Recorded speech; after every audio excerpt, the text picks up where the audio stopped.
এক গ্রামে দরিদ্র তিন কন্যা বসবাস করত। সেই তিন কন্যা অত্যন্ত দরিদ্র এবং তাদের খাবারের কোনো সংস্থান ছিল না।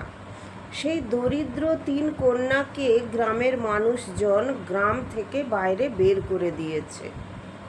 তাদের পিতা মাতা মারা গেছে। সেই তিন কন্যা অসহায়, তিন কন্যা কোথায় যাবে? গ্রামের মানুষরা তাদের বাড়ি থেকে তাড়িয়ে দিয়েছে। তারা তখন নদীর ধারে চলে গেছে। গিয়ে সেখানে তিন বোনে বসে বসে খুব কান্না করছে যে আমাদের কিভাবে দিন যাবে, আমরা কোথায় মাথা গুঁজবো। গ্রামে কেউ তাদের থাকতে দেয়নি। তো তখন তারা কি করবে, নদীর একটা জায়গা, একটু উঁচু জায়গা আছে, সেখানে ওরা একটা গাছের কোটরের ভেতরে রাত্রে যাও করে কাটিয়েছে। বৃষ্টি হচ্ছে, কোটরের মধ্যে কিন্তু জল ঢুকে যাচ্ছে। তারা রাত্রিটা অনেক কষ্ট করে কাটিয়েছে। পরদিন ভোর হতেই তারা তিন বোনে জঙ্গল থেকে বাঁশ কেটে, কাঠ কেটে এনে একটা ছোট্ট কুঁড়ে ঘর বানিয়েছে এবং তাতে একটা দরজাও করেছে যাতে কেউ না তাদের ঘরে ঢুকে পড়তে পারে। তারা যা হোক করে সেই কুঁড়ে ঘরটা তিনজনে মিলে বানিয়েছে। খাবার মতো কিছুই ছিল না, তাদের কাছে অল্প কিছু চাল ছিল। তারা যা হোক করে কিছু শুকনো কাঠ জোগাড় করে তারা যা হোক করে একটু ভাত করে তিনজনে খেয়ে শুয়ে পড়েছে। রাত্রে আবার বৃষ্টি নেমেছে, তো তারা সেই ঘরের মধ্যে শুয়েছে, কিন্তু তাদের গায়ে আর কোনো বৃষ্টি লাগেনি। তো তারা খুব খুশি। তো এইভাবে তাদের কাছে আরও যা চাল ছিল, 2-3 দিন হয়ে গেছে, নদী থেকে কিছু মাছ ধরেছে, ধরে তারা সংসার চালিয়েছে। কিন্তু এরপরে কি খাবে, খুব চিন্তায় পড়ে গেছে। তো ছোট বোন বলছে যে দিদি, বড়দি, মেজদি, কী করে আমাদের সংসার চলবে বলো, আমাদের তো আর কিছু নেই। তখন বলল যে তুই চিন্তা করিস না, আমরা দুজনে যাচ্ছি কোথাও একটা চাকরির সন্ধানে। তো তারা দু বোনে বেরিয়েছে, ছোট বোন একাই বাড়িতে আছে। তো অনেকজনের বাড়িতে গেছে কাজের জন্য, কেউ তাদের কাজে রাখেনি। তখন এক বৃদ্ধ একজন মানুষ ছিল, তার গুদাম ছিল, চালের গুদাম। তো সে ও দয়া পরবশ হয়ে ওদের দুই বোনকে চাকরি দিয়েছে, বলেছে তোমরা আমার গোদামে কাজ করো, একটু চালগুলো বেছে দেবে, যেগুলো খারাপ ফেলে দেবে, ভালোগুলো রেখে দেবে, আমি তোমাদের মাসে মাইনে দেবো। তারা খুব খুশি। এইভাবে তাদের কিন্তু দিন চলে যায়। তো তাদের কিন্তু বেশ চাকরি করে পয়সাও পেয়েছে, তাদের ঘরটা কিন্তু আরও ভালো করে নিয়েছে, বেশ ভালো তাদের ঘরটা হয়ে গেছে, মাথায় টিন ফিন দিয়েছে, তাহলে ঘরটা বেশ মজবুত হয়ে গেল। এদিকে গ্রামের লোকেরা তো ভাবছে মেয়েগুলো কোথায় কী ধারা, কিন্তু তারা আছে, নদীর ওপাশে আছে, তারা কাজ করেও খাচ্ছে। তো এইভাবে চলে গেল একটা বছর। পরের বছর বর্ষা এসেছে।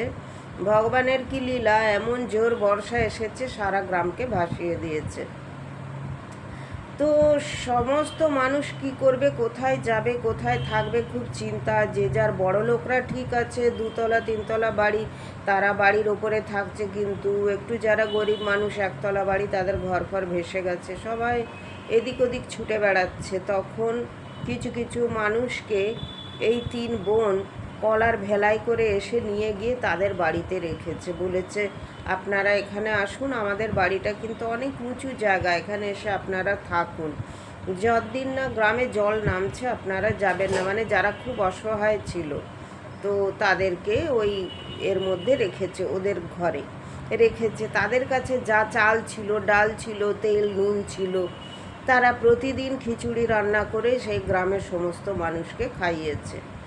এই সব দেখে গ্রামের যে মোড়ল ছিল, সে বলেছে যে তোমরা এত ভালো, তাও তোমাদের কপালে এত দুঃখ হলো শুধুমাত্র তোমাদের মা বাবার জন্য। কেন না, তোমাদের মা বাবা মন্দির থেকে সোনার গহনা লুট করেছিল, তাই তোমাদের এই শাস্তি ভোগ হচ্ছে। তখন সেই মন্দিরের পুরোহিত এসে বললেন যে না, ওদের বাবা মা চুরি করেনি, যে চুরি করেছিল সেই চোরকে আমি ধরে এনেছি। সেই চোর এসে সমস্ত স্বীকার করলো যে আমার খুব প্রয়োজন ছিল, তাই আমি চুরি করেছিলাম, এবং ওদের কাছে যেহেতু মন্দিরের চাবি থাকতো, তাই ওদেরকে আমি ফাঁসিয়ে দিয়েছিলাম। তখন সবাই চোরের কথা বিশ্বাস করলো, করে হা হুতাশ করলো। তখন সবাই বলল, ঠিক আছে, আমরা তো ভুল করেছি, আর এই ভুল কি করে সংশোধন করব? দুটো মানুষ তো চলেই গেছে, এখন মেয়েগুলোকে আমাদের তাহলে রক্ষা করতে হবে। তখন ওই মেয়েগুলোর সততায় মানুষ খুশি হয়ে তাদের সমস্ত তারা দোষ স্বীকার করলো এবং তাদেরকে আবার গ্রামে ফিরিয়ে নিয়ে গেল, তাদের বাড়িও ফিরিয়ে দিল।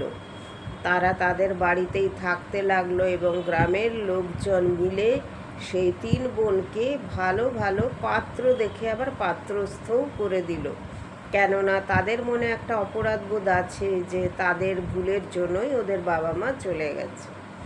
তো যেহেতু তারা সৎ ছিল, নিষ্ঠাবান ছিল এবং ঈশ্বরের উপরে ভরসা করে তারা দিন গুজরান করেছে, তাই ভগবান তাদের মনস্কামনা পূরণ করেছে এবং তাদের উপর থেকে যে বদনাম ছিল সেই বদনামও চলে গেল।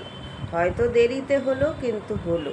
তাই সৎ পথে থাকলে তাদের কিন্তু সব সময় ঈশ্বর মঙ্গল করেন। আপনাদের কেমন লাগলো এই 3 বোনের গল্প অবশ্যই কিন্তু কমেন্ট করে জানাবেন, আর সবাই বলে যাবেন রাধে রাধে, জয় শ্রীকৃষ্ণ, হরে কৃষ্ণ।